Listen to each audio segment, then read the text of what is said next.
Magandang gabi, pambungad sa ating newscast. Nagpapatuloy ang canvassing of votes para sa plebisito sa probinsya ng Bulacan na isinabay sa barangay elections kahapon. Pero sa huling ulat, lamang na ang bumoto laban sa reclassification ng San Jose del Monte bilang highly urbanized city. May balitang A to Z si Ian Maghanoy. Tapos na ang Barangay and Sangguniang Kabataang Elections o BSKE sa buong Kapuluan.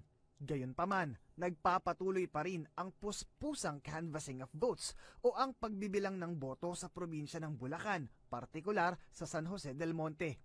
Isinabay kasi kahapon sa BSKE ang isang plebisito para sa 24 na LGU sa Bulacan upang mapagbotohan kung karapat-dapat bang gawing highly urbanized city ang Local Government Unit o LGU ng San Jose del Monte. Siguro nakikita nyo naman sa itsura ko, no? Wala pang tulog.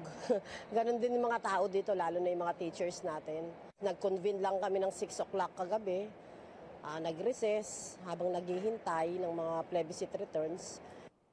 Alinsunod sa Proclamation 1057 na pinirmahan ng nagdaang Duterte administration noong 2019, ang populasyon at kita ng San Jose del Monte, Bulacan ay una nang pinatunayan ng Department of Finance at ng LGU.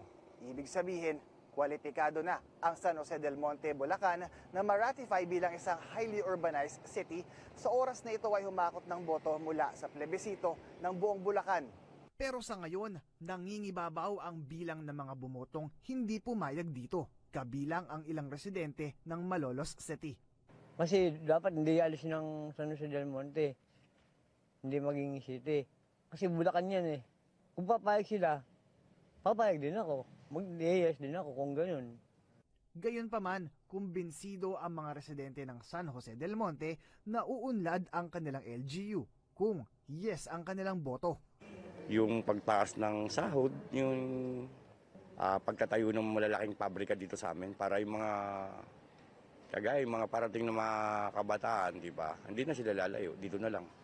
Okay naman po, yung nilagay ko po, yes, dahil maganda daw yung yes.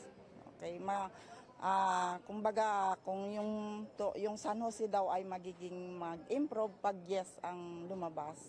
Sa ngayon, 14 na LGU sa Bulacan ang nakapagsumite na ng canvass returns sa Provincial Comelec Office ng Bulacan, habang 10 LGU pa ang hinihintay na makapagsumite ng kani-kanilang canvass mula sa kani-kanilang plebisito.